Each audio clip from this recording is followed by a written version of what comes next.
So yeah, Jeff Hamilton. Works at a company called LIDD, but we're going to talk more about just running triathlons and stuff like that. This guy he's legit a tank.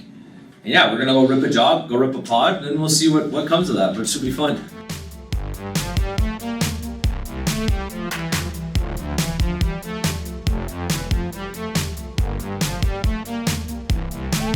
Okay, welcome to the Freemium Podcast, y'all.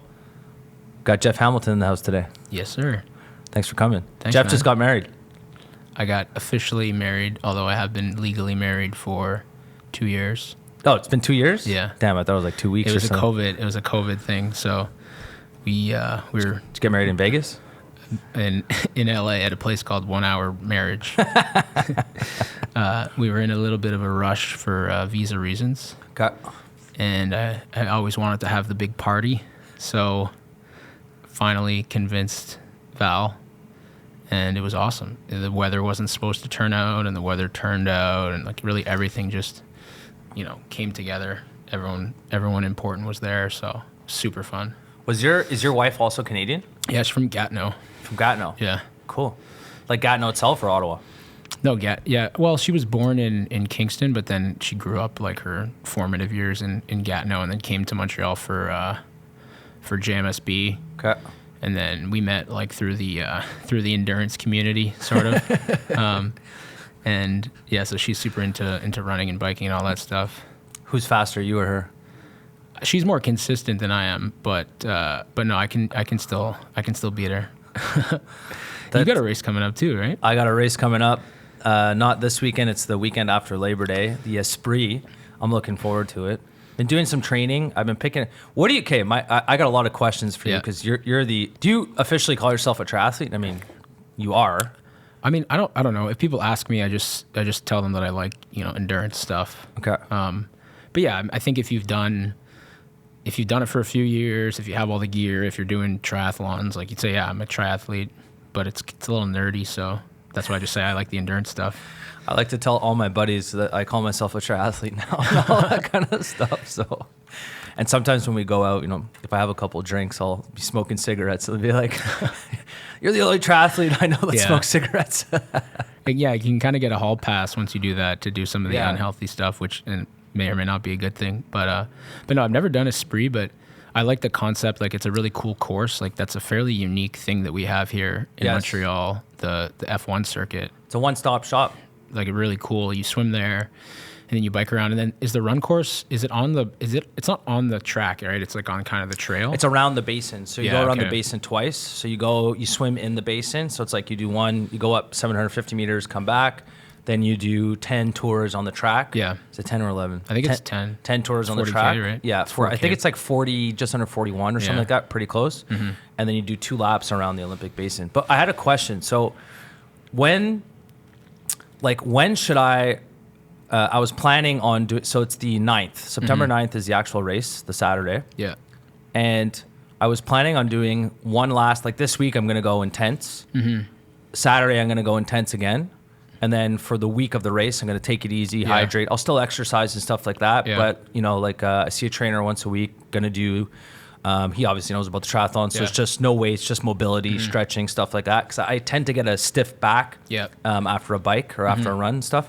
So, but my question is, when should I start tapering off? Or should I already be tapering off? Or like what's the best way to go about this? It sort of, it depends on how much you're training, like what your training volume is like. So most, I'll say, regular people doing triathlons, like they're really not going to benefit from more than like a week of taking it easy.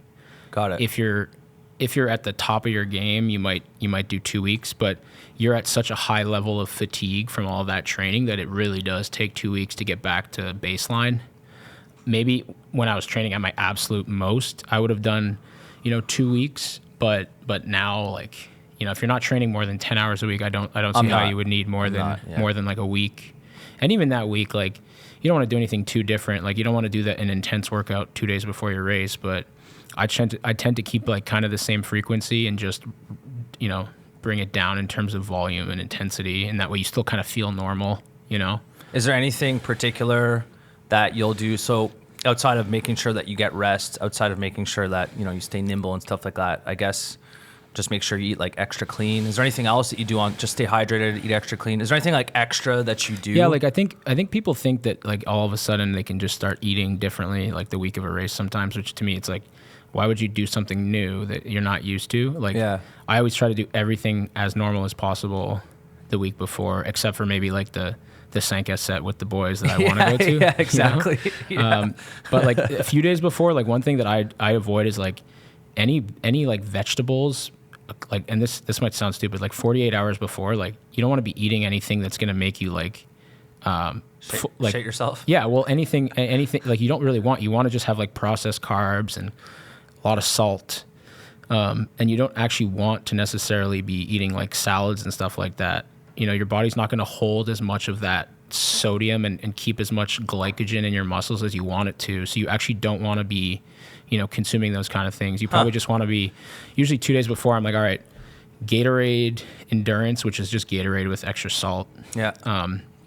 Electrolyte beverages, water, and then like bagels, pasta, sandwiches, like high carb stuff. Yeah, pizza, like, because then you kind of feel like crap. Like if you feel like crap the night before, like you're like, oh, I'm so bloated. Like that gives you like it does help the next day because your body's just full of that stuff. And if you fall behind on your nutrition, or if it's a really hot day and you're sweating more, like it does like it makes a difference. Interesting. The first triathlon that I ever did, I don't know why I did this, but like so the triathlon, the race was on a Saturday. And then I went out on a Thursday with a couple of my buddies. I ended up getting buckled. Yeah. Like an idiot. And the race was on a Sunday. But I went out on a Thursday, just like an idiot, and I still had an okay time. But I asked myself after, I'm like, had I not done that, I bet you anything, my time probably would have been significantly better. Yeah. For sure. So that's why this time, I mean, my training is more or less the same. As what it is normally. I probably train, I like to do like let's call it like 5-6 hours a week. Yeah. Probably. And so a mix of like, I'll do like 2-3 hours cycling. I find cycling takes up more time because you go for like longer bike rides. The run's the shortest, and then the swimming. But I probably do like 5-6 hours every single week. But that's interesting. Yeah. But this time I'm going to try and like eat a lot cleaner. Not cleaner, just I'm going to eat the same, but I won't have that extra piece of sugar. I won't have that dessert. I won't have that. And I do love carbs. Right. And all that kind of stuff. Yeah. What about day of nutrition? Like, what are you eating during the race? The day of, I mean, I'm going to try and eat, but I can't eat in the morning, man. I'll probably just have like a fruit shake with a bit of protein powder in it. I put like milk, protein powder, frozen fruits. That's about it. Is that what I should be eating or no? I was more asking like during the race. I just eat sugar. Yeah. But you get it, like you have like a powder you put in your water, or like you get it on course, or I eat candy. Actually, that's fine. Yeah. Yeah. Yeah. I've been doing that actually on like some of the runs. I went for a run on, it was the last legs when I did a full triathlon this Saturday, like took my time in between. Right. On the last part for the 10K run, I was legit just eating that's candy. Good that you can, like, I find it hard to eat solids while running. Like on the bike, I could eat. It was fine. I find it hard to like chew while running. So I'll take like those, like there's a million different types of them, but it's all the same, I think, right? It's pretty much the same. Like there's a lot more science now, and I'm not going to pretend to be an expert, but like I think off the couch, it's hard to eat more than like 40 grams of carbs an hour while exercising for like a regular person. Now professionals are pushing that up to like 150, which is like 4 Gatorades. So picture that's during? Yeah, per hour. So picture that, like how hard that would be on your stomach. So you have to build up that ability, but they're expending so many calories, right? Because their power on the bike is so high and their heart rate on the bike is so high, and then same thing on the run, that they just keep pushing it higher and higher, and then they're experimenting with, percentages of fructose to whatever else. So even amateurs now, like the word on the street is like, well, yeah, you should be able to eat that much too. In an Olympic, like it's not as big of a deal because it's not as long, but when you're doing like a full Ironman, like if you're not banking calories, You got to eat. early on, like Yeah. you're gonna be walking, you know? Yeah. So Can you explain to us the difference between, for the people that don't know? So what are the different types of triathlons? So there's, I mean, the most common, there's three that are the most common. There's the Olympic, right? So that's a 1.5K swim, 40K bike, 10K run. That's what we do in the Olympics. Yeah. I still remember, I think I was like 5 years old when Simon Whitfield won. Remember You that. remember that? In Australia. Yeah. Yeah, I remember that. So that was at 2000. Yeah. So I was like 7. 2000, yeah. So I mean, again, I'm not a historian on triathlon, but that has been an event for a long time and a very popular Olympic event. And then there's a circuit that goes on during the year, and they have all sorts of shorter distances, like super sprints, like even way shorter. So those guys will just be really, really fast. And that'll be all sorts of distances, but it's a lot closer in distance to the Olympic most of the time. And then, but more recently, let's say the last 10, 15 years, Ironman has become like the gold standard, right? So you have half Ironman, full Ironman. Half is a 1.9K swim, 90K bike, 21K half marathon run. And they call that a 70.3 miles. And then the full Ironman, which is double that, 3.8K swim, 180K bike, and then a marathon. And that's like the bucket list kind of race for all triathletes, I think. And you've done 1 or 2 Ironmans? I did 1 Ironman. I did it in November, Ironman Arizona. And how hot was that? It wasn't that hot.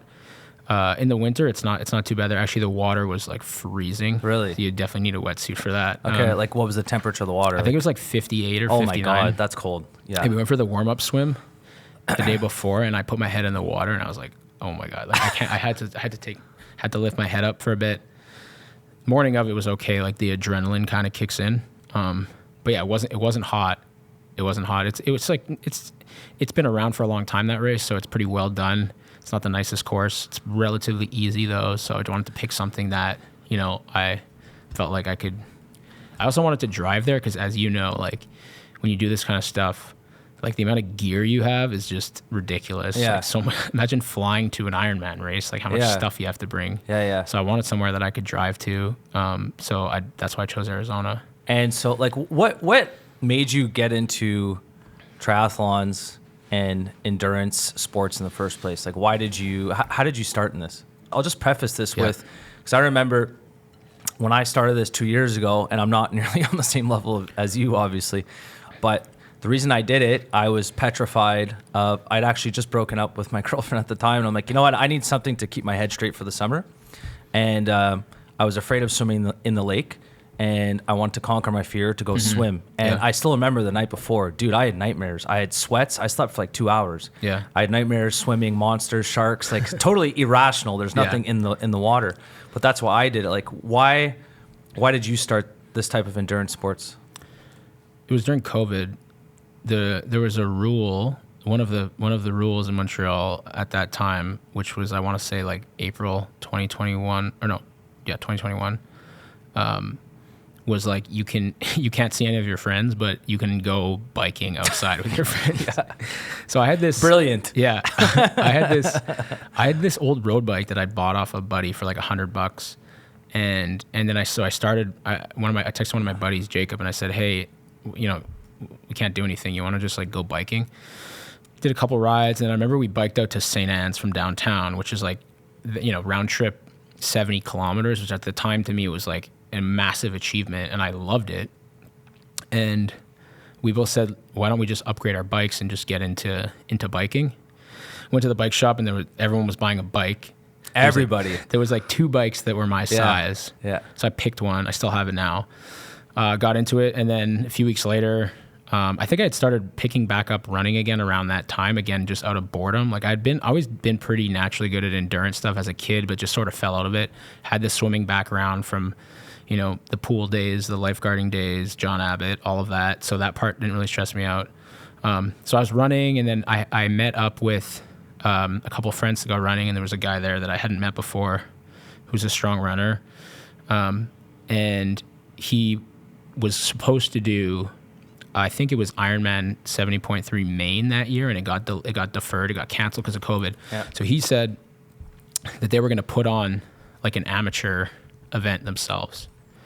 And he asked me if I wanted to do. This is Matheson? So this is now one of my best friends, Matheson. And he said, "Do you want to do it?" And I said, "No chance. Like, I can't do that. Like, I haven't run a half marathon in years. I've never even biked 90 kilometers. The swim, okay, fine." He kept pushing on me though, and I figured, what's the worst that can happen? I had maybe like 2 months till it was going to happen. There's nothing else to do. And you hadn't been training? No, I'd sort of picked up biking. Okay. And then I was starting to run. So I was kind of like getting there, and it was kind of sitting there as like a thing that I could do, but would be like pretty intimidating, And so he finally like convinced me. So I signed up, and then I was pretty like locked in on being prepared just to finish, And so I did that. I remember I did a 90K bike, and it was like pouring rain, and then I got home and I was so tired I couldn't imagine running afterwards. A half marathon. There's so many things that can go because like this thing will take you 5, 6, 7 hours, right? Yeah. So think about how many things can go wrong, right? And those are the only things you think about before. You only think about the things that can go wrong before. And then it happens, and maybe one of the 28 things goes wrong, and you only remember the good things afterwards. So it's just such a positive. So anyway, I ended up doing it, and didn't you win? Yeah, I came first the first year. Okay. It was a small group, and again, I was just fortunate that Matheson only asked one guy who had been a swimmer, and I was the guy. So I benefited from that. So like out of the gate after the swim, you were like miles ahead. Yeah, you were well, the thing is, super like, far ahead of everyone, I guess. Most amateur triathletes pick it up as an adult, like almost probably like 95%. It's not really accessible when you're a kid. It costs a bunch of money. Like I wouldn't want to put my kid an 8-year-old in triathlon. I got to get him a new bike each year. Like, it makes no sense, right? It sounds expensive. Yeah. So I was I was a swimmer, and there was no one else who was a swimmer, and so it's just not like, it's not really a fair battle. Oh, the reason why I brought up the adult thing is that you can't really learn how to become a really good swimmer as an adult. It's like, it's such a skill sport, you know? It is. It's like you can't become like, you're not going to start golfing at age 55 and become amazing at golf. You'll never like, be. You just can't. It's not possible. You can get better, but you'll never be as good as that guy who's been playing his whole life. Exactly. Like you the motor skills, like the patterns, like it's not possible. Yeah. So that's a big advantage. So if you're a swimmer versus not over 2 kilometers, like you can put in a lot of time on somebody. So that's just what happened. And then, out of curiosity, so the 1.9 kilometer swim, what was your time? That course was cut. I think it was a little short, but I think my time was like 27 minutes or something like that. Yeah, it's pretty good. Yeah. What about Dan Jensen? So from that's his name, right? Daniel Jensen. What would his time have been? So Dan did the Iron Dubé last year. Okay. I think his time was 23, but that's a longer course. So we switched venues a couple of times. The first one was this lake where you sort of swam around a rock. So we didn't measure it. I think it was like 1.7K, 1.75. Okay. So, figure a couple minutes benefit. Yeah. Then when Dan did it last year, we were on a course that was pretty accurate, more like 1.9. So I think my swim was like 29 and his was like 23. So then I got out of the water and I was like, how far ahead of me is Dan? And they said 6 minutes. And I was like, okay, that was the worst case scenario I had in my head. Yeah. But how is he so much faster than you?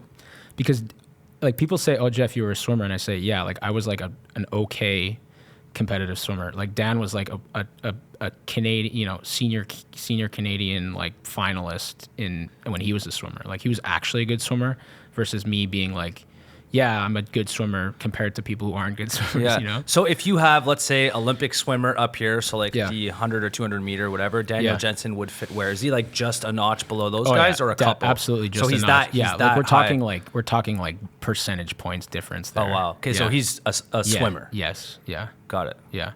He was a lifeguard at the same pool that I used to be at as a kid. No, sorry. Lakeside?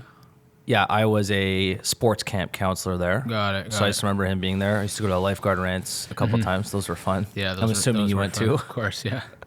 Tell us some good lifeguard rants parties.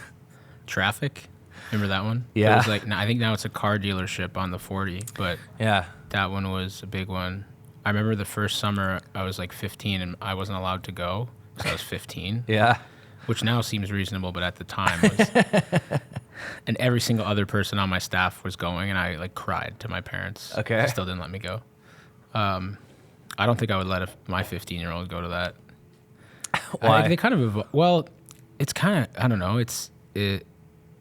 I probably would, but everyone's getting like blackout drunk. They're driving on a bus. You know, you get home at like 4 a.m. Like it's just outrageous. Sounds so fun. It's so fun though. Oh my god. But it's really fun. There became a lot more of them. Like when I was guarding, then it became, hey, we go to like Hudson once, then there was like a bunch of downtown ones, and then it was like I remember it being, there were too many guys like making the money off of it that like weren't even in the community. They were just like capitalizing on the fact that, you know, we wanted to go party. And I think it kind of got less. It was less fun when there was like 7 different events like this, right? When there was 1 or 2 per summer, all my non-lifeguard friends wanted to go. But then when it's every week, I remember at a certain point we said like, hey guys, like we're not going to this. Like we've got people on our staff that aren't allowed or who don't want to go because it's like a huge thing and it's intimidating. Like we got to do some stuff that's a little more well-rounded, you know? Still involved drinking, but it was more accessible for everyone. I'm really curious. I want to talk about this. So, like, why is the lifeguard community in the West Island of Montreal, so more specifically? So there was the pools. There was there's 2 types of, like, 2 conferences, I guess you could say. There's 3. NAA. Well, there's 2. Yeah, you're right. 2 conferences. Yeah. NAA and Alps. Alps, that's the one. Alps are the ones like in Point Claire and stuff like that, right? Yeah. And then NAA. NAA was like north of the 40, basically. But so I was a park leader, excuse me.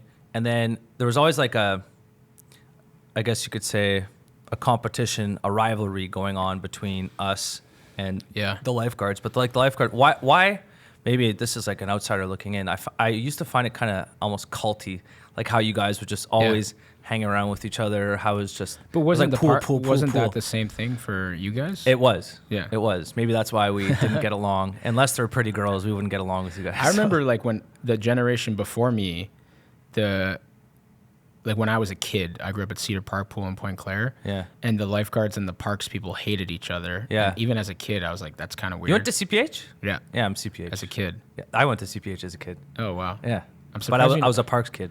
Right. Okay. Yeah. So I remember trying to do both, and it like wasn't that. It was like you got to pick at like Yeah. age 10. You're I'm not like, allowed.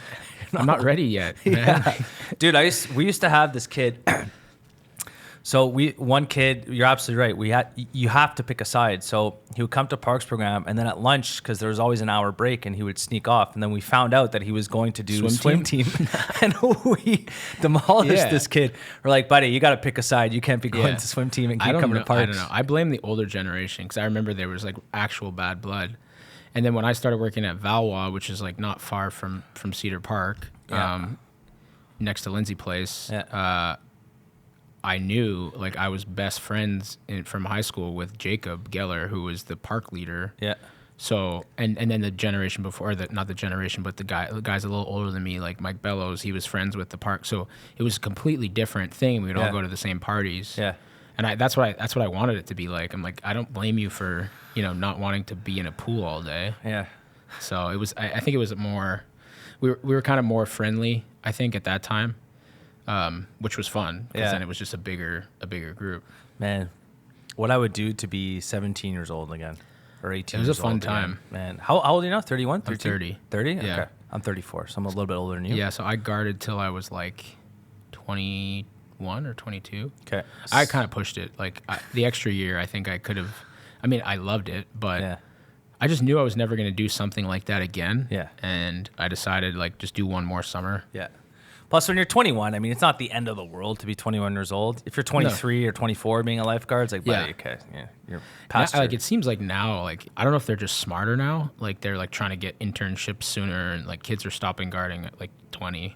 Really? Yeah. Interesting. Back to, I want to touch on this. So back to, like, the triathlon world. You got a Garmin on there. We were talking about this earlier. Yeah. And is that the ring thing, too? No, this is just a... Okay, that's like a wedding band. Yeah, Amazon, $7.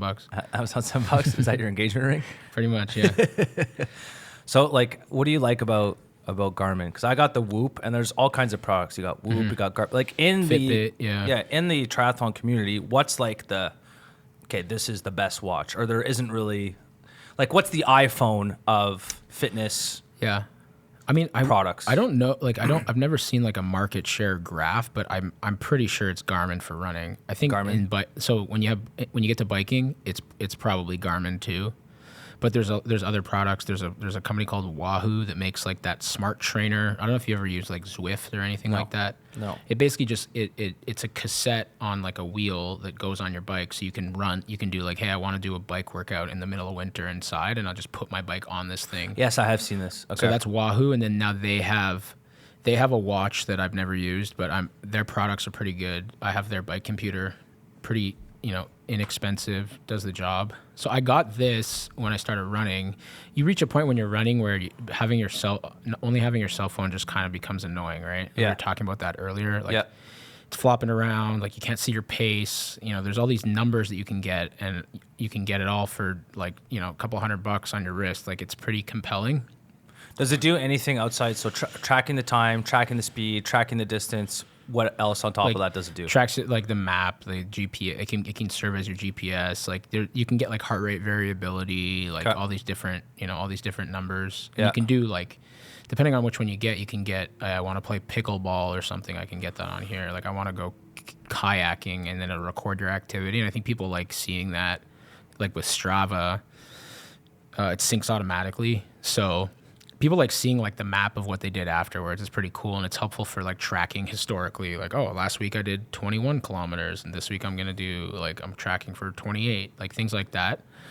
So I got it for the convenience, but there's so many different models. So this is a Forerunner, which is like a runner watch, and then they have, hey, do you need this for swimming, or do you not need this for swimming? Do you want to have music on it?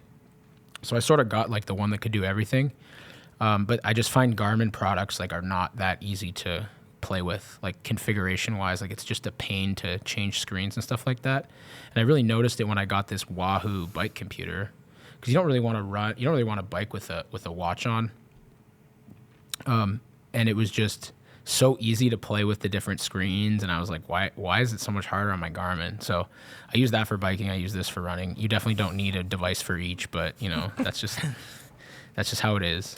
What's the product there that Joe Rogan was using? I want to say Garmin, but maybe it wasn't Garmin, but I remember I saw an Instagram post of his, and whatever fitness product he was using to track his workouts, and it was a heart rate monitor. I think he put it around his chest. Yeah. And then they sent something, and there was new terms and conditions, and they said in the terms and conditions that they were going to be more or less selling or sharing, which means selling the data to third parties. And he made a post about it saying like, yo, I'm not down with doing this. What are some good products out there? So like, do these guys here, Garmin, do they share the data with anyone else? And like, secondly, what is so bad about sharing data with third parties, like health data? I don't know. That's a good question. I never heard about that. I don't, that stuff to me just doesn't bother me. Like if Garmin, if there was a thing about Garmin selling like my heart rate data, I would say like, okay, whatever. Yeah. I don't really care either, it's a much bigger topic, just like kind of selling data and stuff. But I mean, I know Apple's trying to get into the health care space. Sorry, not trying to, they are in the healthcare space. A lot of life insurance companies are getting into the healthcare space. Like there's some life insurance companies now. Point, yeah. Like if you have really, like, let's say for example, so I got my Whoop, so it tracks my sleep, tell us about the Whoop, because I don't think that many people know about it outside of like the endurance gang, So this Whoop, for those of you that follow football, Patty Mahomes sponsors the Whoop. I actually got introduced, so I was down in Florida, and I was playing golf with one of my buddies I went to high school with. So I was playing golf with Alex Killen, and I saw his Whoop, and I asked him about it. I'm like, what's that? And he goes, oh, it's like my fitness tracker. Yeah. And he was talking about, so it tracks this, it tracks that. So your sleep, your strain, so basically how intense a workout is, and your recovery. That's like the big stuff. So if you have a high recovery, then you're able to rip it the next day with the workout. If you have a low recovery, it's probably something that you're probably going to want to take it easy that day. But what he ended up saying, actually, he goes, I saw two big things. So after a game, after an NHL hockey game, how much it took out of his body the next day. So he actually got better habits of starting to rest more, like the next day. Also, too, I think it's a mix of him getting a little bit older. He's 30. He's my age. He's 33 or 34 years old. It's not like when you're 25. It does take longer. Recovery gets harder. Yeah, it does. Yeah, for sure. And secondly, he goes, I really saw the impact on my sleep from drinking. Yeah, dude, drinking and your sleep it's insane. It's crazy. Like, how long before a triathlon will you not drink alcohol? Well, depends who you ask. No, I mean, I took this a lot more seriously, probably like in 2021, even last year. This year, less so. So I think I've been able to like strike a balance of still doing all my workouts and feeling relatively healthy, but also like not missing out on social events. Yeah. So like this year, it wasn't really a thing that I was thinking about. I was just like, yeah, I'm gonna do whatever I feel like doing at night, and I'm going to do the workout tomorrow. And if I'm a little tired, I'm a little tired, you know?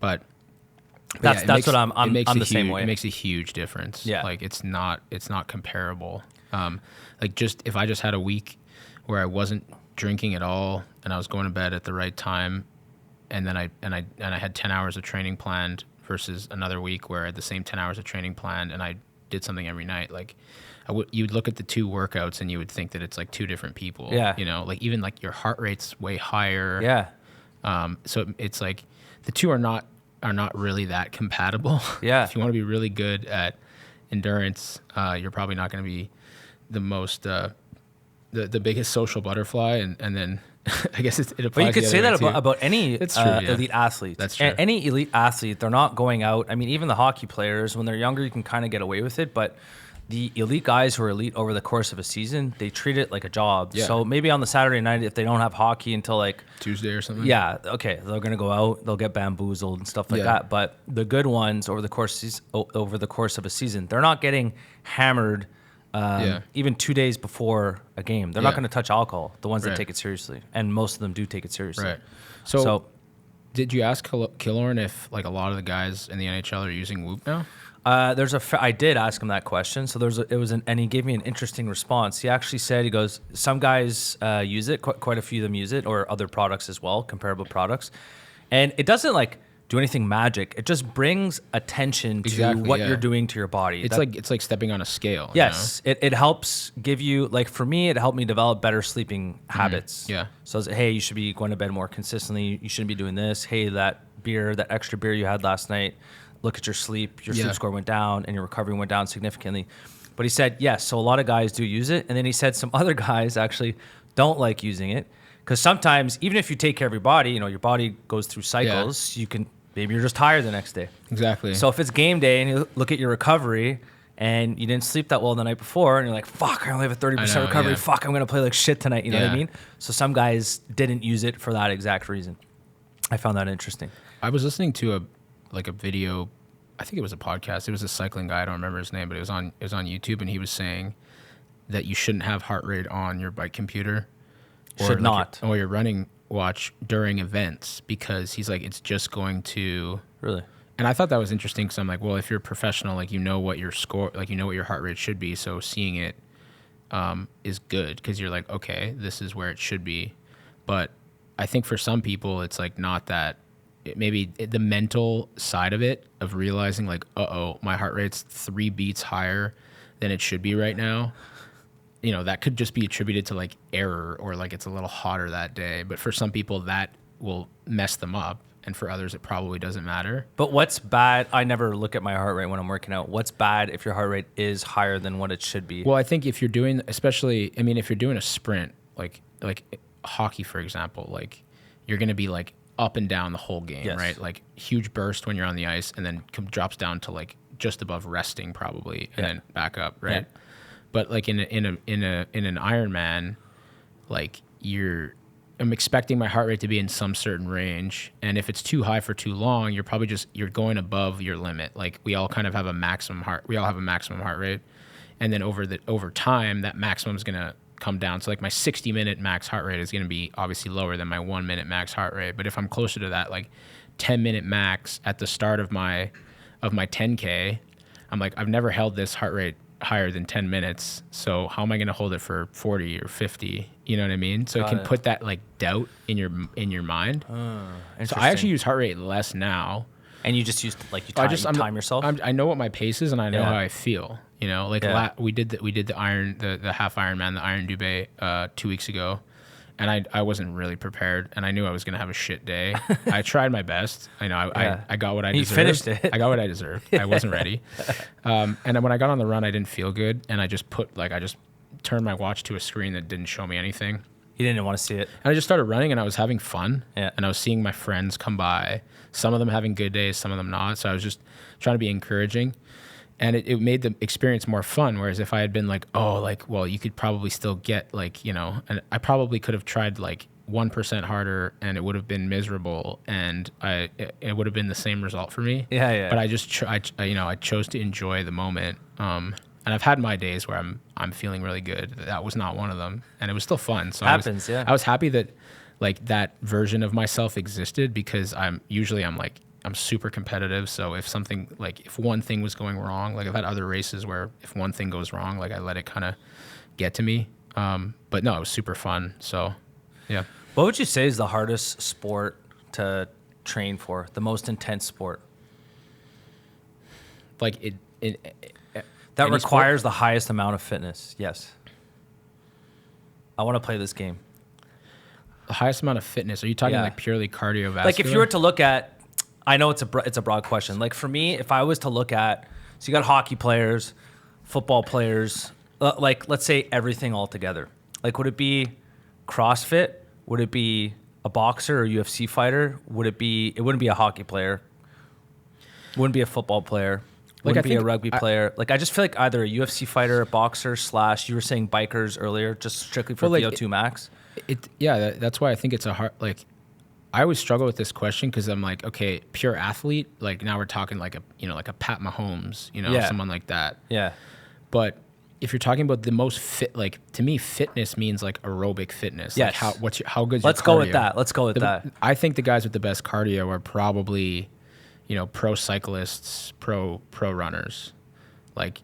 And like so, but I never understood like how does VO2 max even work? And because you're saying this earlier, to my understanding of a VO2 max, it's like you have your score, you can make it better, but someone who's born with an amazing VO2 max, you'll never be able to get to that person's VO2 max, no matter how hard you train, because they're just naturally born that way. Like how does VO2 max work? I have no idea how this thing works. So it's usually measured, I want to say in like liters of oxygen per minute that you can like intake. So it's like this guy can just like, he's more efficiently taking oxygen out of air into his body to use it. And then it's able to get to his muscles. So he's able to perform better than you.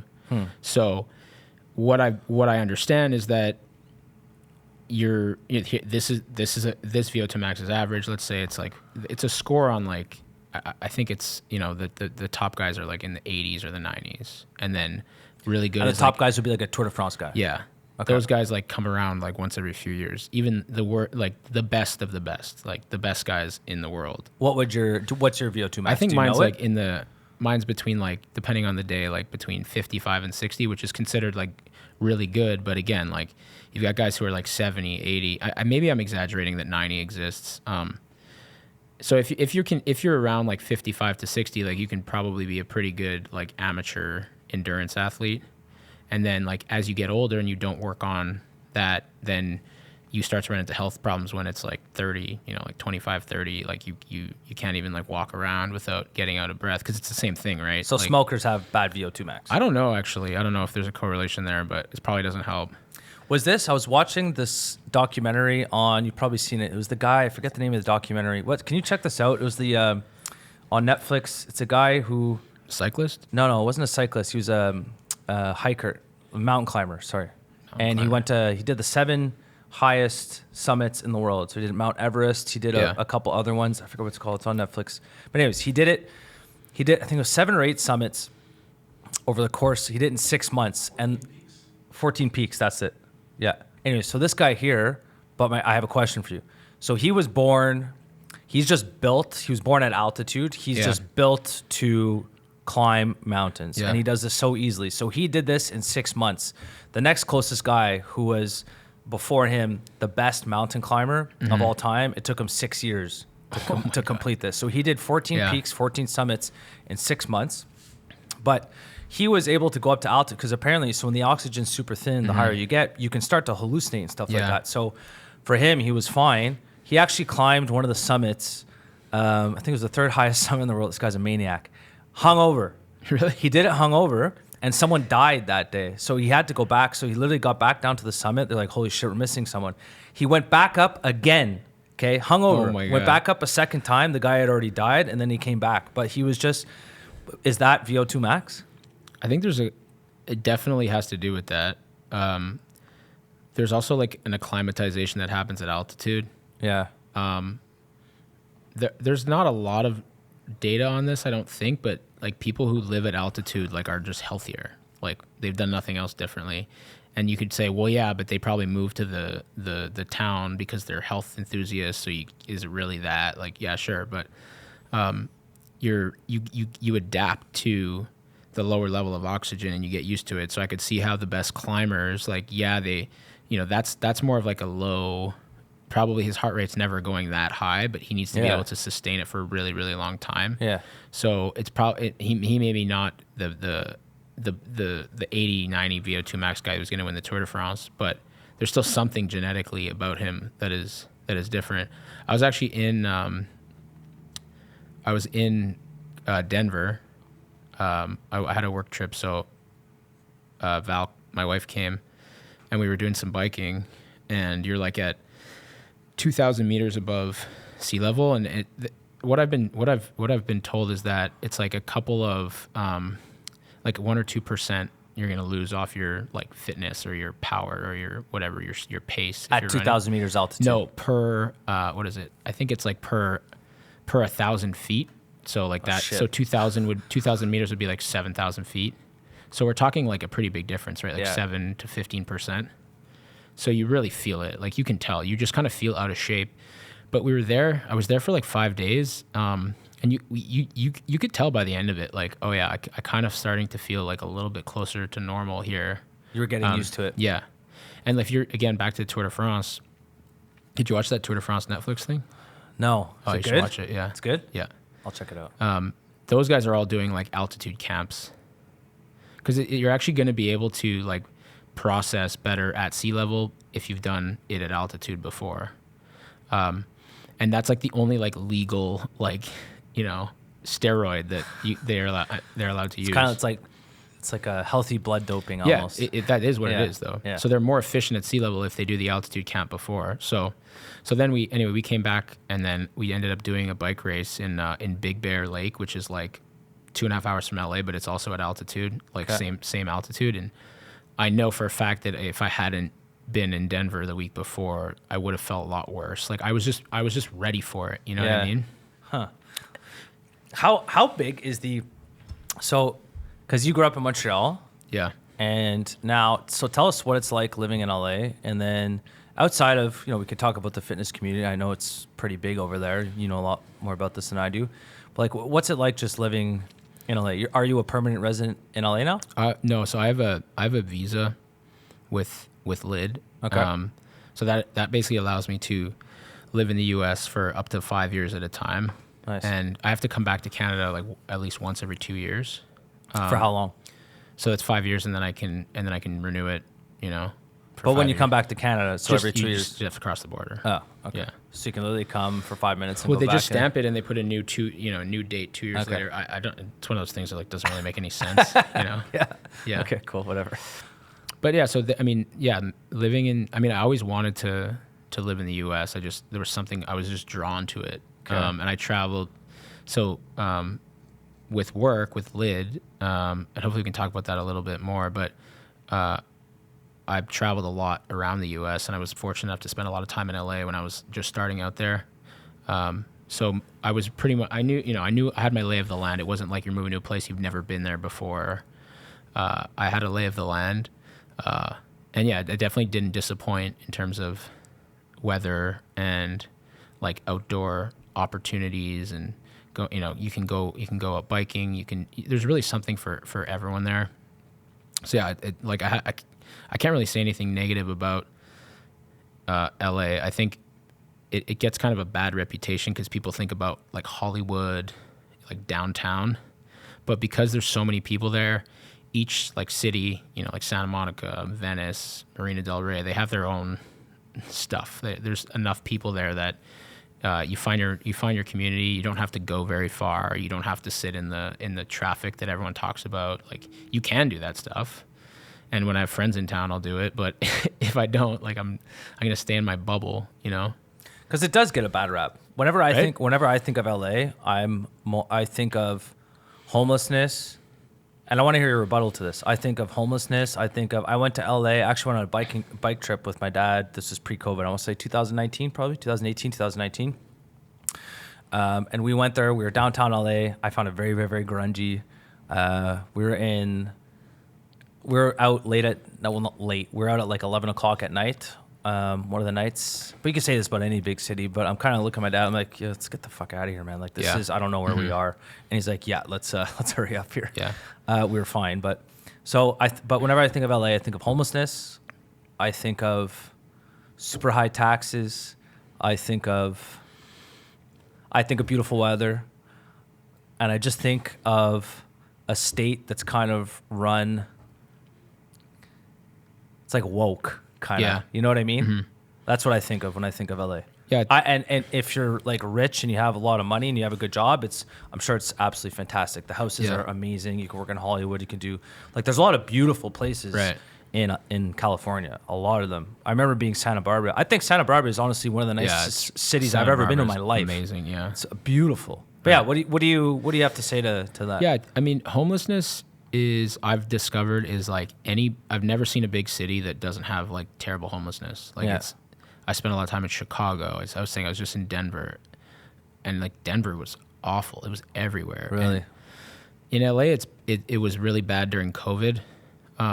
Downtown's always been, well, ever since I've been there, it's been really bad. But you know, downtown's not really like everyone's not in downtown in LA. Like, there's so many people close to the water, and those have their own like little cities in them that most of the people I know like go downtown once a year, you know, to go to a Clippers or a Lakers game, and that's it. So there is definitely homelessness there. Yeah. Like, that's what you get when you have like a relatively like democratic state that, has nice weather. Like, it's just, it comes with the territory. Yeah. Right?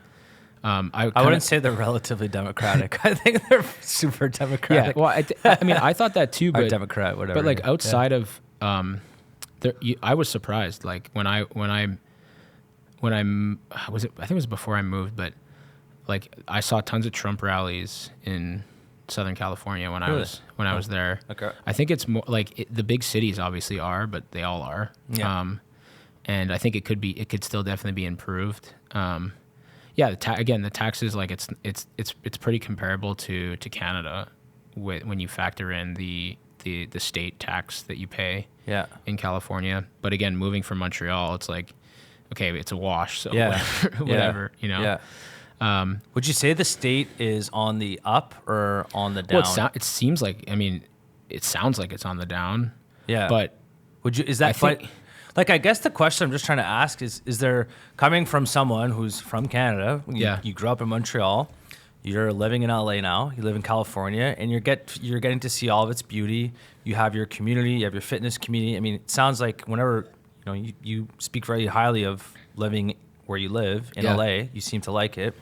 So why do a lot of people, like, why do I have the negative connotation of California? Like, I keep hearing, I guess, on like the media and the content that I see, is just, you know, the state's in decline, and things aren't good over there. And I'm someone who lives there, like, maybe I'm just saying this is what I see. I could be wrong. The first thing that comes to mind when this topic comes up is that Joe Rogan moved from California to Texas. Exactly. And he told everyone that California is awful. Yes. And then 7 other rich guys did the same thing, and now all of a sudden the state is in decline. Yes. You know? You're right. So I mean, again, I don't know if the state is actually in decline. My guess would be no. I think that the natural beauty and just like the fact that it's the epicenter for entertainment, like, transcends those other things. I think people are realizing, why would I pay taxes here when I can move to Florida or Texas? Like, sure, I agree with that. But I think in general, like, there's nothing wrong with LA. I think if you find your pocket and you're just at peace with those things. I have tons of friends there that are completely normal people, think a lot of the political stuff is screwed up, don't really want to pay high taxes, but also, like, when you move to Texas or Florida, like, you don't really want to be outside for the entire summer. It makes a big difference on your quality of life to just not really have to check the weather, and it's always good, So I think I would say, like, it's from what I see, like, there's no, existential crisis in California. But I understand why people think that. And usually when they ask me, I say, look, like, there's something for everybody in Southern California. Like, if you want to do go to the places that you see on, like, Vanderpump Rules, like, you can do that. But if you're not into that and you're into outdoors, you're into surfing, or you're into skiing, like, you can do that stuff too. There's all kinds of stuff to do. Yeah, exactly. That's a really good answer. I was listening very intensely to what you were saying there, because so it's not just a bunch of crazy woke people that are going, fuck Donald Trump. Like, and there are, like, a lot of, I'm not defending Donald Trump. I've heard San Francisco is, again, like, we were talking about the All In podcast before. Yeah, that's they another one. They talk about how bad San Francisco is how right it's now. a shithole, I haven't been. I've heard from people that either have family there or who live there that there's, like, a few pockets that, like, you can't set foot in, and the rest of it's totally fine. Which, again, I think is probably closer to the truth than that's actually because I had one of my guests, the last guest that I had on, I actually asked that question. I said, well, we're talking about the example of how crime has gone up in San Francisco, and he goes, are you sure it's gone up? So we asked Joey, who said, okay, has crime gone up? And he actually fact checked it, and in fact, crime has gone down in San Francisco over the past couple of years, and I found that very interesting. And I said, I did automatically, just to defend my ego, I said, you know what? I bet you crime's going down because they're just not reporting as much as they used to, which is also entirely possible. Could be true, yeah. But I accepted the fact that according to the statistics, the crime is going down. Yeah. Whether that's because, I honestly think it's because they're not reporting it. But what the hell do I know? I don't live there. Exactly. I have no idea. So is, like, how badass is the fitness community in LA? I feel like it's really badass. Well, like, yeah, I'd say, like, the couple things come to mind. One is just there's a lot of just really high, like, performing individuals that end up finding their way to Southern California for whatever reason. They're just determined people, and a lot of these people love endurance stuff because it's, like, hard, and it's a way to distract themselves from everyday life. Like, you end up either playing golf or playing tennis or being a cyclist. It's like one of the three, Yeah. So that, and then if you're a younger person with the means to move somewhere and you want to be serious about training, it's a great place because you can train year round for endurance sports. So those things together make it like kind of a melting pot. And there's, like, I'd say just, like, the average athlete. I'm just surprised by how strong they are. And the number of people I've met that I'm like, oh my God, like, I can't even ride with this person because they're that good. They're that good, yeah. So these types of guys, like, outside of cycling, so if you were to find the triathlon community in California, they would blow the average triathlon community here in Montreal. They would blow them out of the water, right? Yeah. But there's also more people, and it's way more accessible. Like, if you were going to move, let's say you're from, like, I don't know, somewhere, like, let's say you're living in New York City and you have job flexibility and you really, really care about endurance, like, where are you going to move? Like, well, you're not going to stay in New York City because it's, like, an hour to get anywhere to train. Yeah. You're probably not moving up to Canada. No. You're probably not moving to the East Coast because in the winter you can't train. Yeah. So you probably are gravitating towards, somewhere on the West Coast. There's a ton of endurance athletes in Colorado. So you got the mountains and can they train all year round though? I don't think they can bike outside all winter, but it's not, like, as bad as Montreal. But you end up, like, LA comes up, Actually, when I moved to LA, I was living in Santa Monica, and there was a pro triathlete, Holly Lawrence. She's really good. Like she's like maybe top 15 in the world. She was just living in my building. Oh, I was wow. like, Val, I think that's Holly Lawrence. Yeah. So she was living in Santa Monica. She's British. That's badass. But like it's for training. So a lot of people just go to California. Yeah. And it makes sense because you see that. I used to watch CrossFit. It's always in California. Those guys, is Matt Fraser still the champ? I think he's still a champ. He's not anymore. He retired. He retired? It was actually a Canadian guy won this year. Oh, yeah? Jeffrey Adler. Oh, wow. Yeah. Dude, Matt Fraser. So when he went on Joe Rogan and he was talking about, fitness I listened and all to that stuff, one. that was a good one. Yeah. Dude, this guy, how dedicated are these guys? Yeah. And same thing, the same exact point that we were just talking about earlier. The most important thing, he said, sleep. Yeah. By far, he's like, one of the trainers said to him, what did he say exactly? He goes, everyone trains just as hard as you in the gym. Everyone trains like 5, 6, 7 days a week. Yeah. You're not going to beat them in the gym like that. You're going to beat them by doing this stuff outside. So that includes your diet and that includes your sleep. And just the things that he would do for his sleep. So he'd make sure the temperature was absolutely set at, I forget, 60 degrees. He would always make sure he would go to bed at the exact same time. Yeah. He obviously didn't drink a sip of alcohol ever because that's going to mess with your sleep. Yeah. So it's like, just fucking dedicated, man.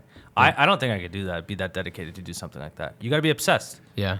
Like absolutely obsessed. Yeah. I mean, that's like their whole life, And I find, especially when you're not like in the NHL or the NBA, like unless you're even the top guys, like in cycling and in CrossFit, like, okay, the top few guys will have sponsorship money or something, but most of these guys like are barely able to scrape together a living, and they're like dedicating every second they have to this. Like, it's kind of inspiring, like how much work they're putting in. It's inspiring, but at the same time, I would definitely never do it. Like, at least with hockey players, you can get, they play a hockey game, you go to bed, they still go for nice dinners like every night. They don't have to, it's not 8 hours every single day. Like, if you're a real endurance athlete or a CrossFit athlete, I mean, you're training 3, 4, 5 hours a day, or fighter, you're training like crazy. Yeah.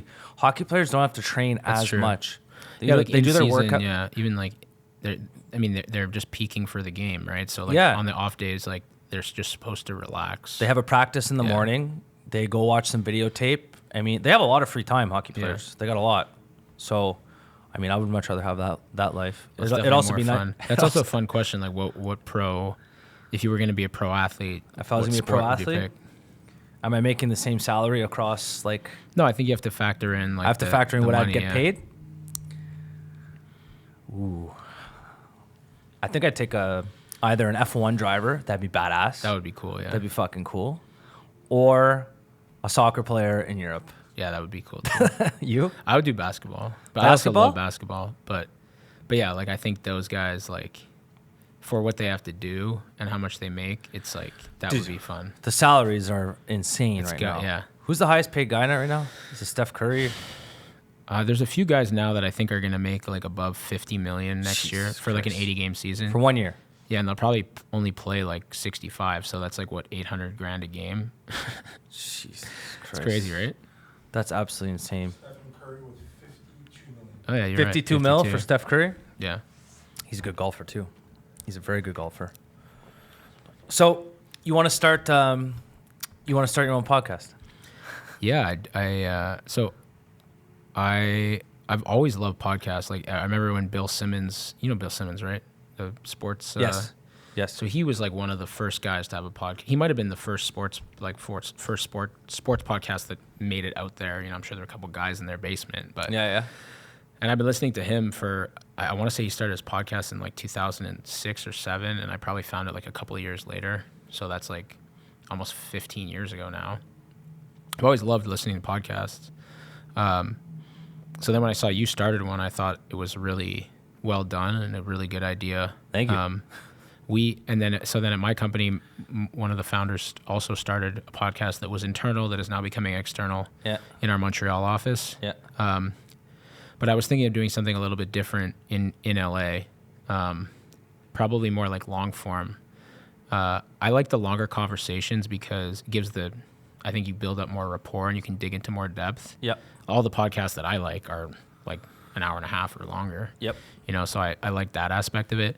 And just like the conversation piece where it's not super serious and you can just throw it on. Again, if you're like into biking or running, like just throw it in one headphone, just something to something to listen to. Like with Bill Simmons, I'm like, I kind of feel like this guy's my friend because I feel like I know about his whole life. Like when he started, he like his kids were babies, and now it's like he's dropping off his kid in university, and it's just like this cool experience you can have.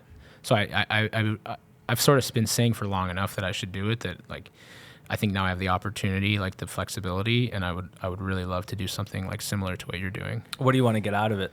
I think just having two things. One is, I think it will pay dividends for our professional network and building up our just like a referral network and people talking about us.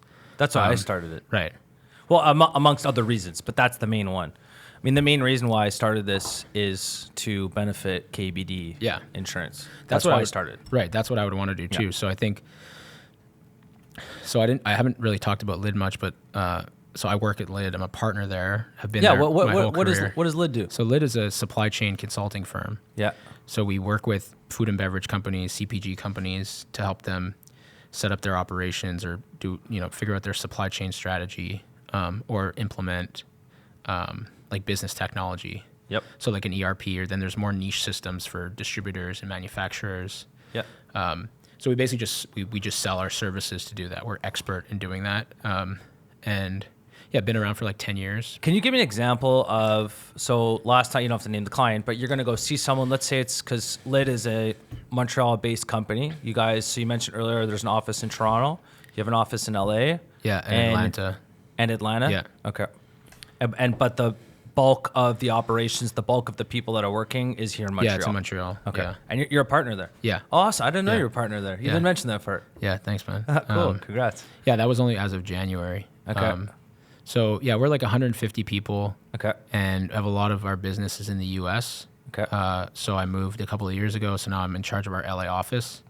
What percentage of sales are U.S. versus Canada? It's probably like 60 to 70 U.S. 60% U.S. And that's all consulting services, consulting fees more or less. Yeah, we have a little bit of like recurring license revenue, but it's not a huge part of what we do. So there's a couple of software, big software vendors for ERP systems for these kind of like middle market companies, and that's really our market. And they just What's have an different ERP models. company? So ERP, enterprise resource planning. It's like business software. It's like, hey, I'm selling something, I'm buying something. How do I set up like the correct procure to pay and order to cash process?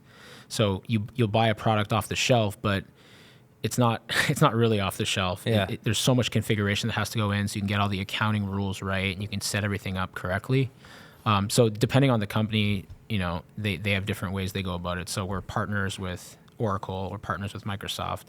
Oracle sells the license, and then we implement the software. So they just want to sell the license. So we work with their sales reps, and then once they've sold it to the company, let's say it's like Curtis's coffee shop. Well, you're a scrappy guy who's just trying to open up more coffee shops. So you don't want to be spending your time setting up the accounting rules for your for your system. You don't want to be going through all that.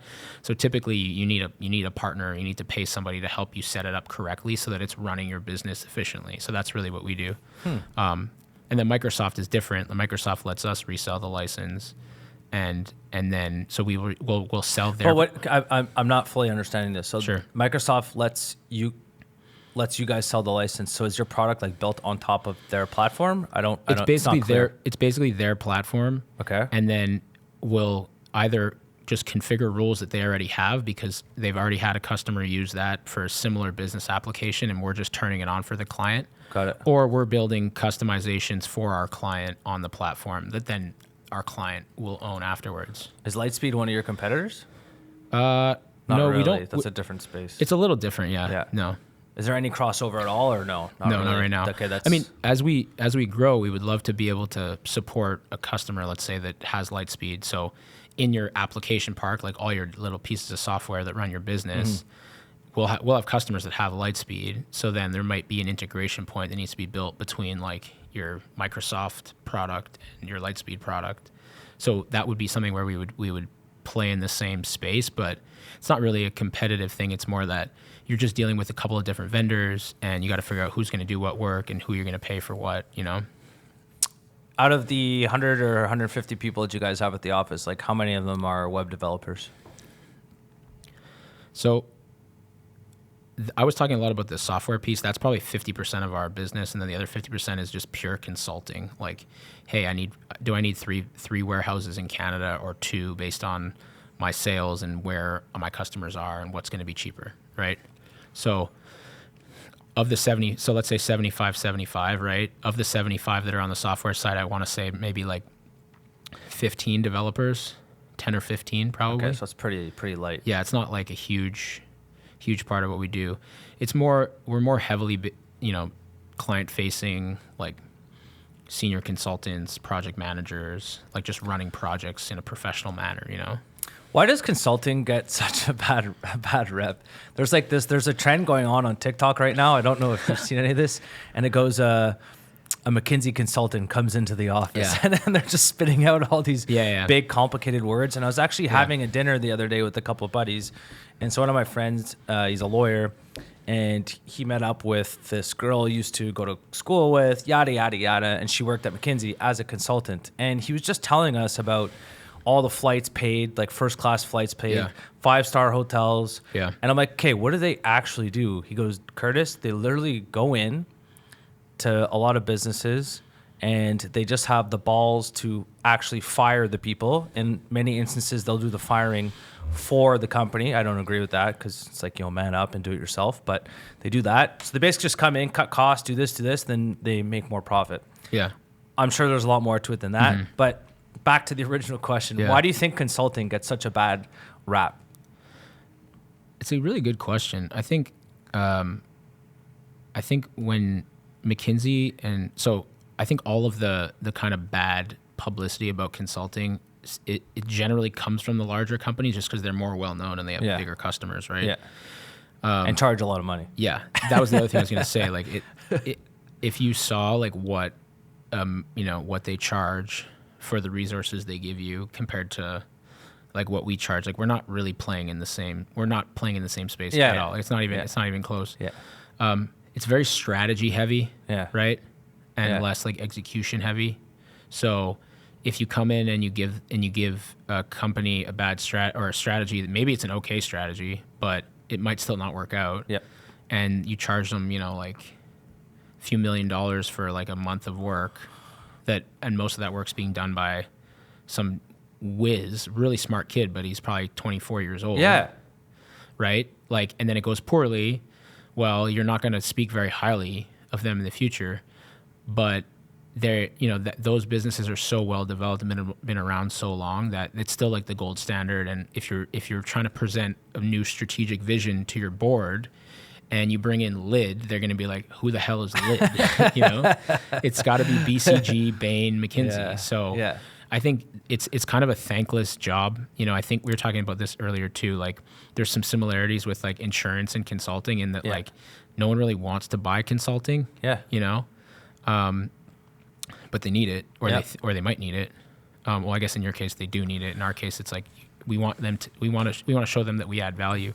So I think there's some negative, and then it's just like it's kind of funny, right? It's like, oh yeah, like I paid like $100,000 a week to have like a 23-year-old kid who just graduated university tell me how to, and I don't actually think that happens, but I think it can be construed as happening, And I think when what the consultant says goes well, they don't get any credit. Yeah. But when it goes badly, they get shot on. Yeah. So I think that's where it comes from. That's what I heard.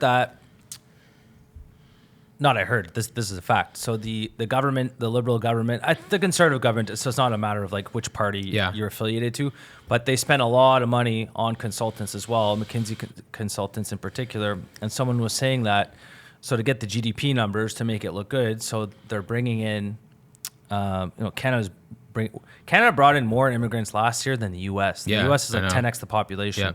And we have no housing, and the medical system's kind of failing right now. Right. So I don't think it's like a good time to be bringing in this many immigrants, people. And I think it's finally now, I'm able to say this more lightly because people are actually starting to have a conversation about this, and more people understand. It's not racist to say, hey man, we got to take care of the people that are here first before we let in more people.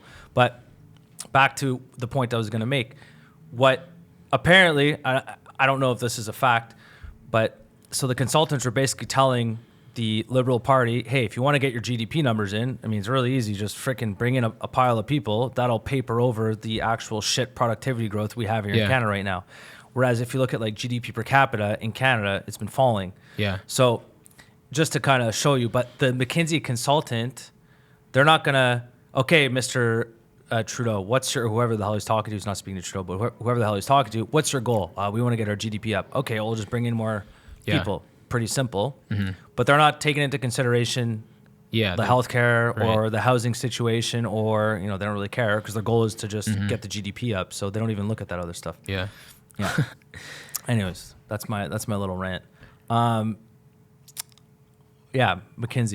Yeah. So go ahead. I'll give you an example. Like we haven't really crossed paths with those size businesses.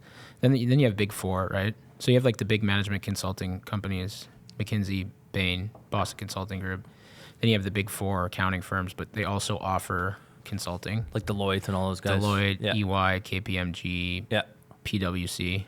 So we've collaborated with them more just because if they need something really niche, they'll go to us because they won't have like a department for that specific thing. I mean, they do, but maybe not the size of ours.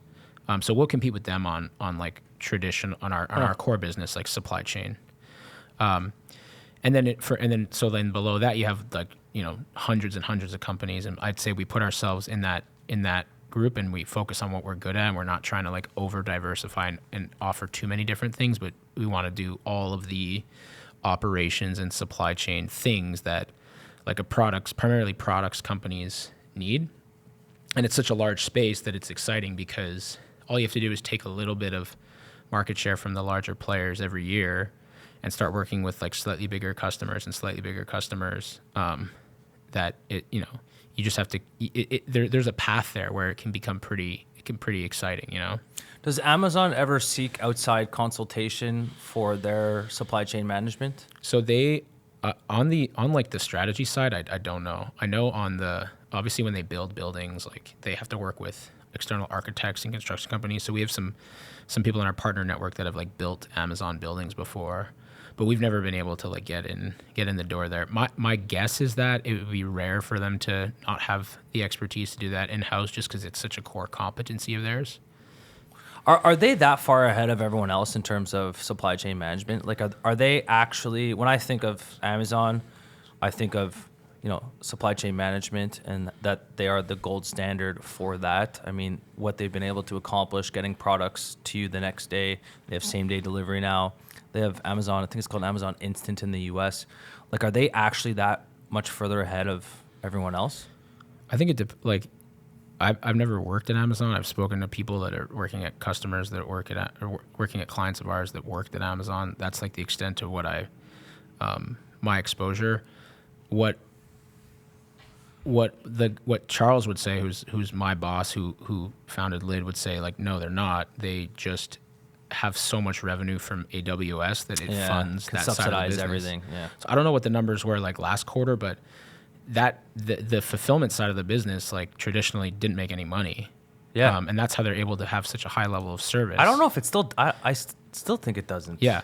So, if you I might be wrong about that. But if you just look, but I know it's not like that's not a cash cow. You're right. Yeah. So I agree. Yeah. If you just look at that, you would say no, they're not. But they have the scale now and they don't need like they don't care. I'm sure they care, but they're not trying to drive efficiency there at the expense of, Curtis being upset that his package came on Thursday instead of Wednesday. They just want you to get your thing as soon as possible. Yeah. So I would say it's probably less sophisticated than people think it is, but look, they've developed a way to get things to people faster than anyone else. So you kind of have to give them a, pat on the back for that. Yeah. I mean, they have the Amazon Fulfillment Center. They have one on the 20 here in Lachine. They have one in Ottawa. They keep building more and more. Walmart's a pretty close second. It's pretty cool to see like the battle, the e-commerce battle between Walmart and Amazon going on. I like following that kind of stuff. Yeah, Walmart is. I had the chance to go see one of their facilities this summer for a project, and I was pretty impressed. I think again, it's like they because that's their core business, right? Like they're world class at it, but they can also put in the capital to their facilities that other people can't. So the level of automation that's acceptable for Walmart is higher than like companies that we'll work with who maybe are only at 300 million in revenue. So they're 1,000 times smaller than Walmart. Yeah. So they can't spend, even though it might be, you know, the technology of the future. Like we see a lot of customers that are like, oh, automation. And they just can't, like, when push comes to shove, like the amount of money they have to put up front to make it all happen, they're like, you know what, we can just wait till the next time. And then that's all of a sudden that becomes, you know, 5-10 years later that they're still doing what they've always been doing, taking a cardboard box and putting it on a pallet. Like, this is kind of like the never-ending question, but so in your space as well, are you seeing like just these big, massive companies just like take over everything because the other smaller companies aren't willing to invest the capital or go take a loan to invest the capital for like capital expenditures and to invest in automation? It's a good question. I would say like in most of our longtime customers are like food. They're somehow related to the food and beverage industry. So, and they're suppliers? Yeah. Okay. So like restaurant suppliers, so food service. Yeah. And that is there's still a lot of local, small, family-owned players in that space, more than I would have expected. Like we work with like dozens and dozens of them, and they're like $400 million companies, family-owned. That. But would you say you've been in the space for how long? Like since 2014. Would you say there's fewer of those, let's call them 400 million isn't mom and pop, but would you say there's fewer small suppliers versus 10 years ago today? It's hard to say because the company was a lot smaller, and also I was so junior at that time that I didn't know, that I wouldn't know. But I would say that it's more, what I've seen a lot more of is like the kind of like private equity interest in like food, like traditional food distributors. That private equity is everywhere. They're all over in insurance too. Sorry to cut you off there, but the reason I'm asking this because like the same thing, it's happening. I think this is just capitalism taking its natural course. Yeah. You get companies that are bigger, they're better, they're smarter, they have more money, and I think just naturally they take up more. Yeah, like it ends up being mergers and acquisitions. But the same thing's happening in insurance. Yeah. 50 years ago, there was like an insurance broker on every corner. Yeah. And you could work in your basement, work by yourself. You could make a good living. Yeah. You can't do that anymore. No, it's all big guys. There's like, that's why when I started this, I'm like, hey, if I want to stay small, I'm not going to be here for very long. Yeah. I have to try and get big. So, sorry to cut you off. No, but it's similar. It's the businesses that I would have thought there wouldn't be as much interest in. Like, it's not a very exciting business. Like food service is like you're just making a really small margin on every case you sell. So it's a pure volume game. Yeah. So you need to get up to, if you're able to get up to like over $100 million in revenue, that's like pretty damn impressive. And now like if the ownership's still in the family, like you're making really good money. But yeah, I think we're seeing these like the PE players coming into that space and probably realizing that like at that scale, that those are actually interesting businesses to them that I wouldn't have, like in my mind, I was like, oh, these guys want to only invest in tech, but now I'm seeing them all across consumer spaces and everywhere, Yeah. Like private equity is, they're on a tear right now, and they're like the good private equity players, they make a lot of fucking money. Yeah. They make a lot of money. And the thing with private equity is that like a lot, because they come in, they're not, so if private equity comes into your business, and let's say they purchase, 30% or 50% of the business, they're not attached to the business like the owner is. Yeah. And a lot of times, yes, they might not know the business as well as the owner, but it can go on the other side, and they'll make decisions that the owner is emotionally attached to. So for example, sometimes an owner, like Elon Musk, maybe like a severe example, but him going into Twitter, he has absolutely no attachment to Twitter whatsoever.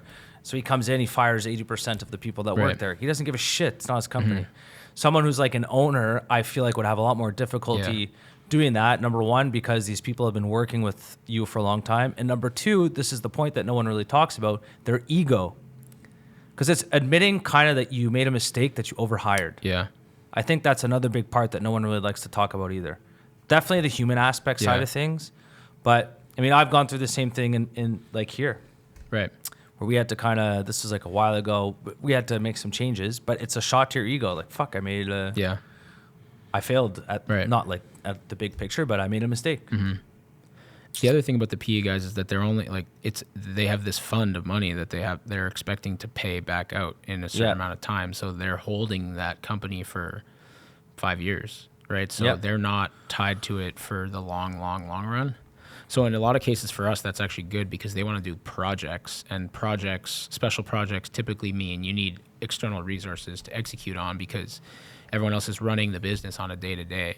So for us, building relationships directly with the PE firms is really important because when they buy a new company and they already know what we do, they can just come straight to us and say, oh, we got to do this project. LIDD did a really good job on this other portfolio company that we have. So Got it. So that's a good partnership for a consulting firm, is to be buddy with the operating partners of the PE firm, so that it doesn't matter what company they buy. If it fits for us, they'll always like they won't.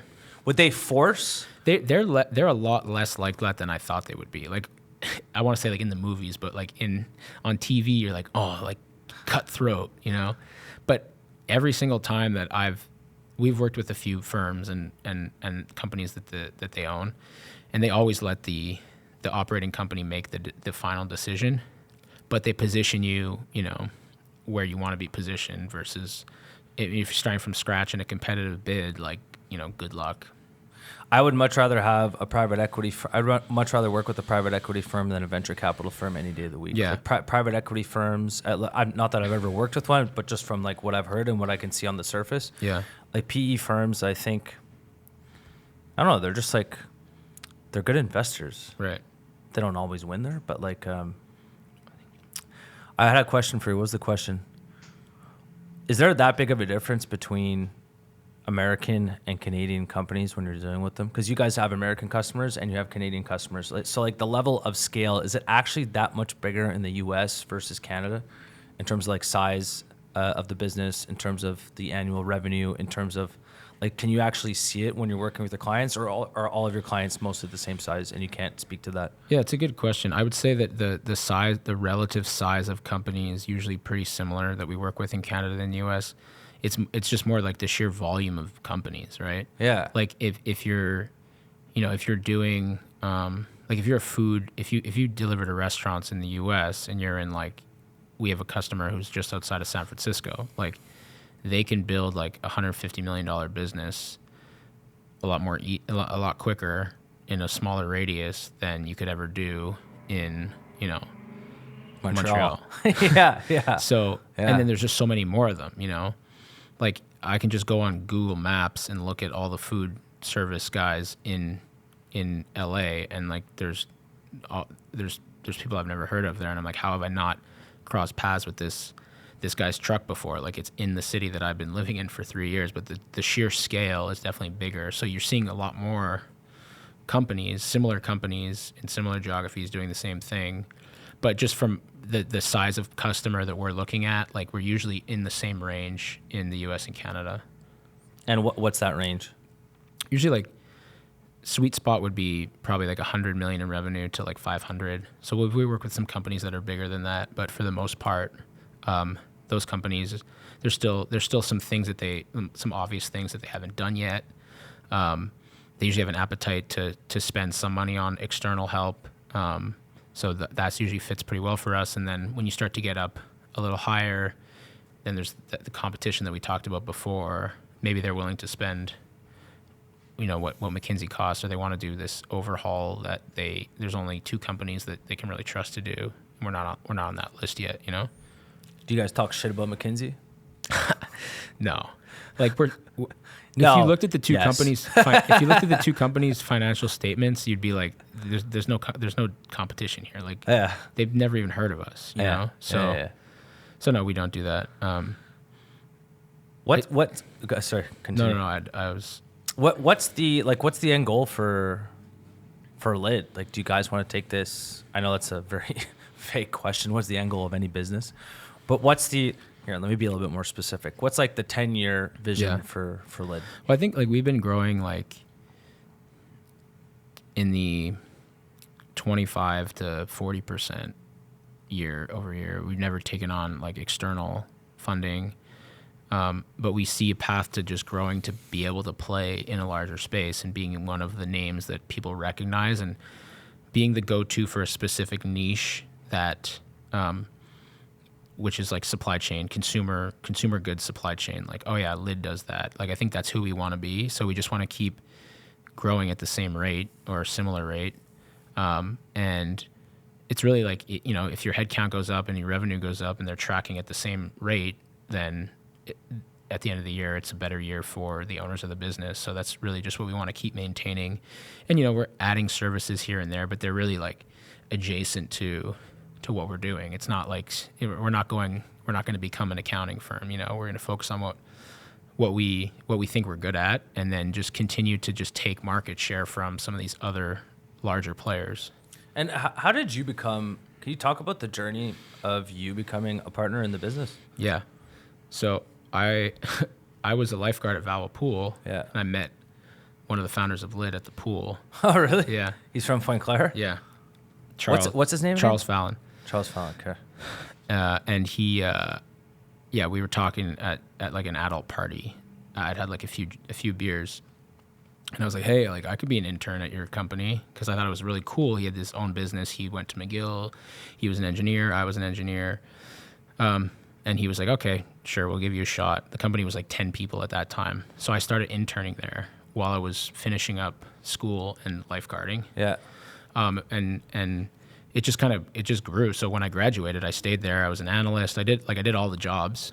And then probably like when I was maybe 3-4 years ago, I was like, yeah, I really want to do this. Like, I'm not going to leave this job. I want this to be my career. And then the LA thing happened. And so I just kind of climbed the ranks, and then we brought on like a new class of partners in January. So there was like, I forget if it was, I think 5 or 6 of us. So now there's like 10 partners. And yeah, that's kind of how it happened. So I literally started as an intern there. And then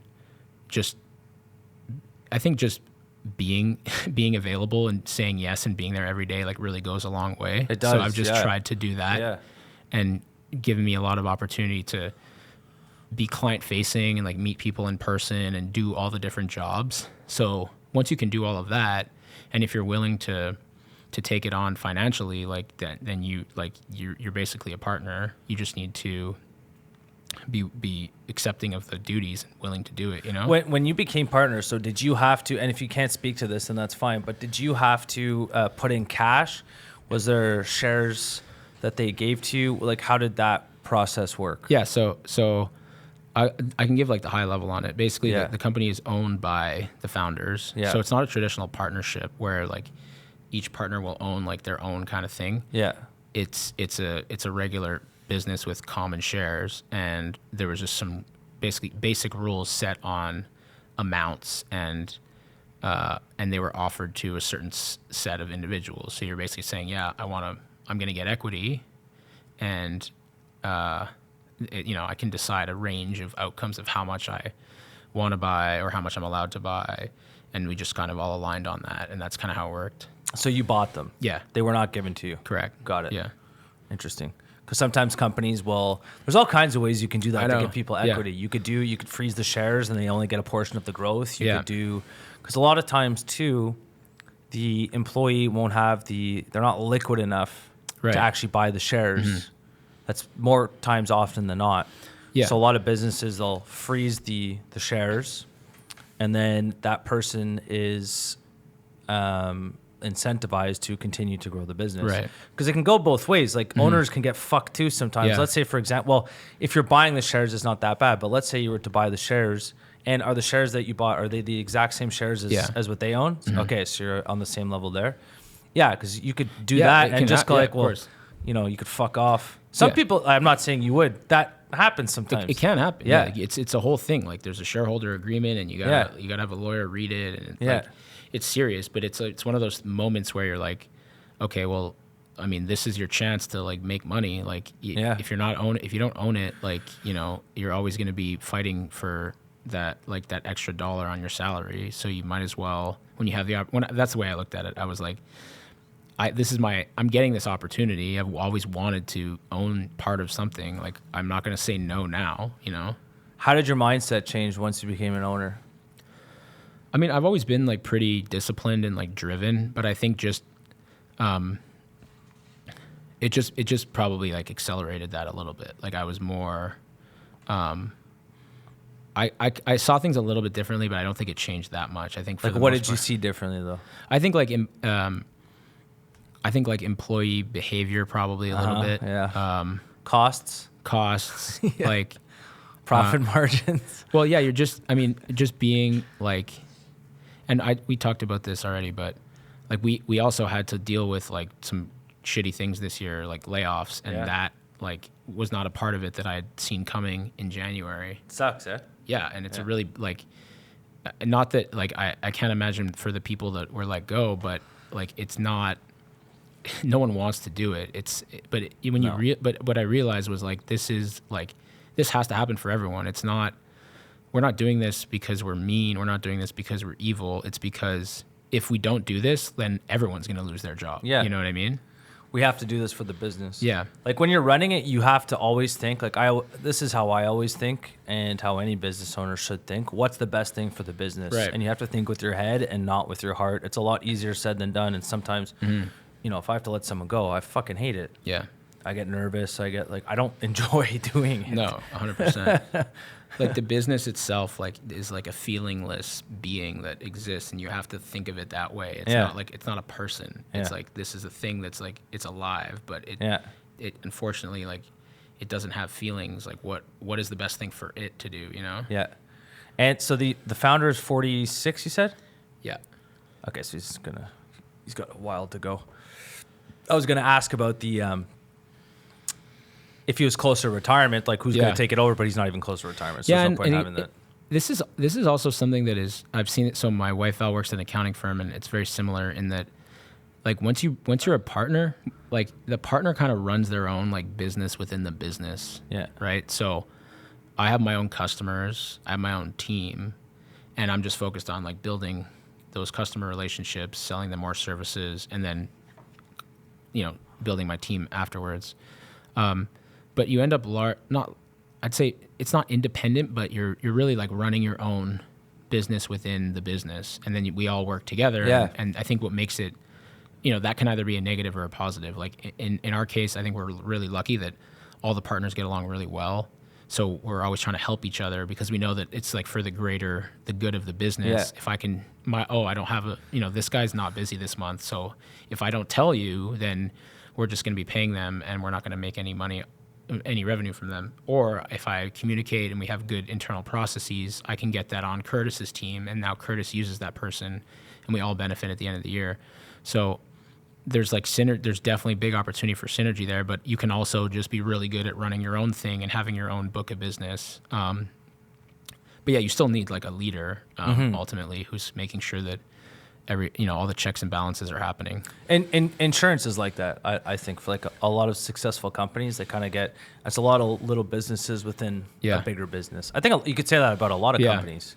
It's kind of just because each, especially if you have different office locations and stuff like that, you can't, sometimes it's good to have, if you're smaller, it's okay to be centralized, but the bigger it gets, you kind of have no choice. You have to decentralize a little bit and kind of just try and keep. Yeah, like you need those redundancy of like core competencies in the different locations, right? Otherwise, like it's not going to work. Yeah.